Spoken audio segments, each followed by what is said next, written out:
things I like to know. I've been mistreated oh so much. Sometimes I don't know how I carry on. You don't know, you never know. Never a sign to show. Come and walk a mile in my shoe, and you would feel what I'm feeling. From where I'm standing, things don't look too good. No, no, no, no. If you walk a mile in my shoe, come walk a mile in my shoe. Not 2 mile, 3 mile, 4 mile, not 5 mile, 6 mile, 7 mile, not 8 mile, 9 mile, 10 mile, only 1 mile. Come walk a mile in my shoe. If you walk a mile in my shoe, yeah. Walk a mile in my shoe, and you would feel what I'm feeling. Where I'm standing, things don't look too good. No, no, no, no. If you hear me screaming from afar, somebody help me from this height. Don't wanna fall, but if I do, would you catch me? Not take the whole thing from beginning. Press who. You're listening to Amul Ragal FM. Because this thing is not like You're listening to Amul Ragal FM. The time is midnight 38. Inside the Amul Ragal FM studios, live in London, right? We're talking about so many issues tonight, and we're gonna cover so many more. Keep it locked to Amul Ragal FM. You'll be better off listening to us from Amul Ragal FM, www.amulragalfm.com. Then change website be. So let nekesi website be. That's why I always go back to numbers. We're gonna add the glue programs from website. So in that, on that note, would you agree that it's about time the truth be told? Yeah. Now, who are the critics and who are the oppositions and the of this current government? Who do you think are the critics? Listen, I personally think every critic or every opposition of this government today, is somebody who number one maybe has a link to the previous government, direct connection, direct or indirect, or number two, who wants to take a business venture or a personal venture that clashes with the government's ideas of how to run the country. Now, these are the critics. Now, okay, if it is just if it is a difference in ideology, I mean, I can live with that one. If it is, this is what I want. Freedom of speech and all that. We put that aside. That I can take on the side. Now we come to the business side. Like now. When it comes to the financial, like the interest side, where is, how do I empower myself, or how much money can I make, or where do I stand business wise, or how is basically affected the plate in front of me. The plate of food in front of me, how is basically affected it. I'm like, listen, we live in an economy where most people in Gambia are hungry.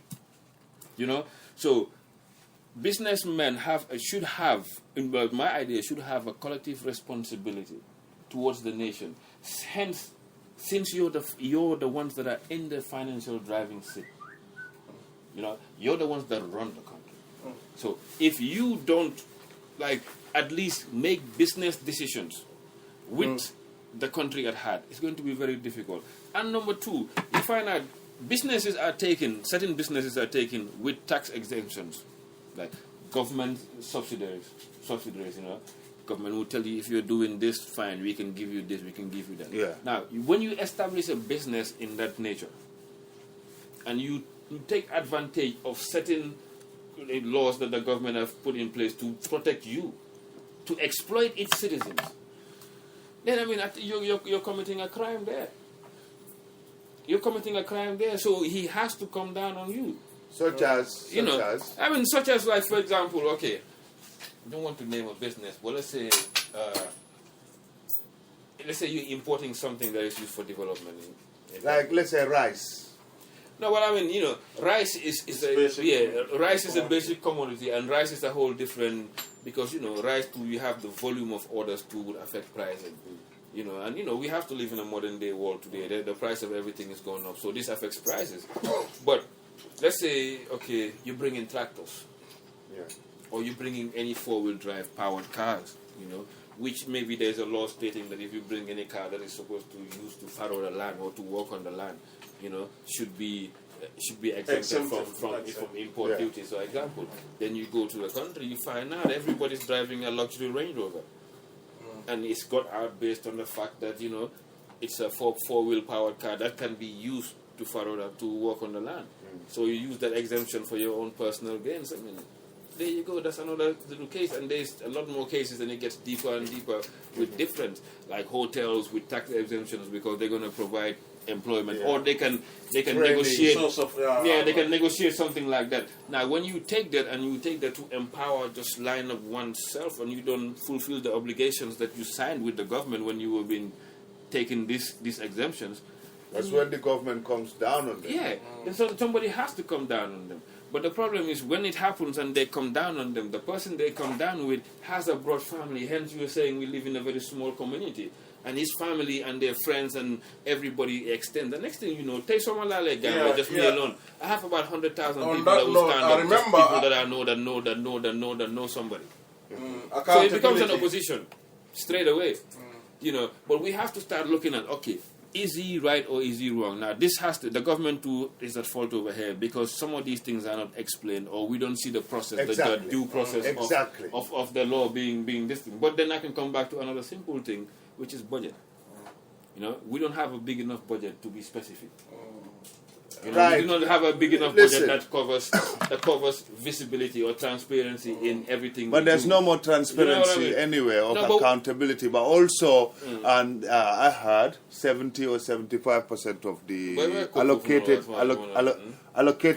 allocated budgets are to go to army or the service forces. So therefore, I think because man being an ex-soldier or because he's still a military government, that's why he gives 75% of. Yeah, but you know, there's another thing in life where you always back those that back you.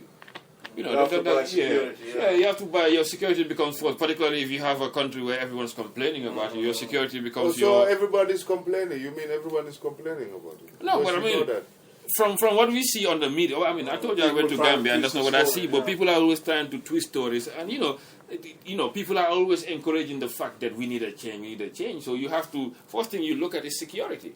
And if we're supposed to be a tourist country, it's not only just for that, but our main source of income is tourism. You need to provide security because who's going to come to your country if your country is not secure enough? And now the standard of security that is needed for tourism, to us it might look too heavy-handed because it's a very small country, like I said, but you need to provide. I mean, listen, if the tourists came to Gambia and they actually got robbed or one of them got raped, it would affect our income. Yes. So you need to provide enough security to make sure this doesn't happen. Or there is not too many rape cases being had around. There's not too many people being killed and it's been had around. And all these things are security costs that goes all under, defense. So the defense budget, even in America, the defense budget is huge than anything. In England, the same thing. You defense first before you attack. Yeah. You know what I mean? Defense first before any attack.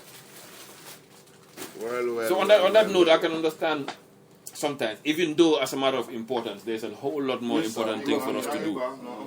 You know, I mean, we have health, we have other situations where we should invest our money in. You know, but if you ask me, State House, the amount of budgetary money being given to State House is too much. But State House is the place where we go and look for money. So you have to spend money to get money. You know what I mean? Like State House would have to have a chunk because they're the ones that will go out and negotiate for cash to come. So, it's like, because it's not enough, so you have to be very strategic with how you do it. You know, some people will take their money and throw it all at health. We all have a good health service, but no money coming in, nothing coming in, then it eventually end like Cuba. Everyone's healthy, but nothing to eat. That's a terrible way, you know. I mean, if everyone's healthy, physically fit, you're well cured, but you have no food on your plate to eat. I'm going to wait, but I'm so you have to, sometimes you have to, think, okay, well, which way am I going and which way do I twist or which way works for me? But 19 years, don't you think it's about time for him to maybe give up power to the next person? Or well, I don't think I would have given up power if I even had the chance myself. So, choice. I can't be I can't be too lopsided because even myself, yeah, man is just drunk with power. So are you. So am I. You know what I'm saying? After So 19 years. So I mean, after 19 years, you would think that. But if there is not a law stating, that he shouldn't be, then well, I mean, you know what I'm saying? It's hard for me to tell you not to come down. The law has been twisted, isn't it? The law But the law in Gambia states, so far as you've been elected, you are. That's what the Gambian law states, and he is just doing that. You know what I mean? Like the law doesn't state in Gambia after 2 terms you have to go off. Or else he would have gone off. The law states, so far as they're voting for you, that's why Jawara stayed for 30-something years. You know? And if he's following tradition, he comes in and he sees, okay, the last man was here for 30-something years, then my God, what would I do jumping out of here after 20? You breaking the code. So earlier on we mentioned the arrest of the 200 youths. You denied that arrest. 200 youth? Yeah, that they should be playing football rather. They should be farming. No. I think that doesn't make sense to me. It must be something behind that story. Either the youths were arrested for something else, and he used that analogy like you should have been farming rather than playing football out here. And then people ban Nawetan. Then ban Nawetan. Then guide them to play Nawetan. Oh, you see, so according to them, yeah, Nawetan has been banned, and they went to go play Nawetan. So you broke the law. But right? Was that a law passed in the parliament, or it was made aware to them that you shouldn't be playing Nawetan? Things like that's Nawetan. another tricky but was it made aware to them you shouldn't be playing Nawetan? But you want Gambia to go and sit in the parliament, discuss about Nawetan? No, Uncle, pass the law. No, to pass the law, even to pass a law like that in parliament. Made people aware. No, but that law is so petty. It's not parliament's law. That is something a bit more further. That can be even GFA. Maybe GFA have a structured tournament which they want Gambians to go to rather than the Nawetan. To find out. But this is the thing. But this is my point. Listen to my story and see. Listen to the story, right? And after you ask yourself, well, why didn't you give it? Huh? Then go ban. Who can play? ba pare bro nawet la nit ñi dañ wara béy waaw ni ko lekk amul ci dëkk bi bala nga foy nga béy lekk ba suur man time boobu lañ Gambia we have a league Gambia dañ am league Nawetan is not part of the GFA so Nawetan doesn't increase our football or anything the government can tax Nawetan. It's not part of our GFA league ñu ngi am GFA league Nawetan is unofficial players you wara play ci league bi ñu dem di play Nawetan now that is affecting GFA incomes and GFA structure now why can't it be that why is it when they said okay he banned them from playing Nawetan we all went on the negative side we could have thought okay Nawetan will affect GFA league so they want to promote the league you stop that it could be that is it no but this is my problem with Gambians why don't we want to give him that benefit of the doubt in terms of positivity because time what do you look forward to Nawetan them play football team them play no ba pare yaa ngi am football boobu noonu yaa ngi am league team boo xam ne ñu ngi ko jéem a promote pour mu nekk professional which is gonna pay you but you're playing unofficial league boo xam ne is not part of the GFA nga am sa brothers pour nga wala ñu dem di fa ay bo ak way whatever loo xam ne dañ ko yóbbu si kër gi ñu lekk sax so on both sides just on an emotional or moral side he's got a point there but it just depends on what side I saw a clip here where do you want to go mentally where you want to go mentally with it as well. You have two sides of this argument, I think. Because one side is to promote the young youth to play football and come up and maybe become professionals. Wow, football. Now time we want to benefit from that because we pray for that time, right. And that's the time to have our income. They want to use that time for security. They want to use that time to go and play. Come on, just look at the logic behind it. I think that's the point. The timing needs to change. Even sir, if you don't want to get that far into it, let's just take our league into consideration. Here we're all football fans. We enjoy the Premiership and how the Premiership splits the money through. If we have a league in Gambia that's trying to stand, an unofficial league would affect it.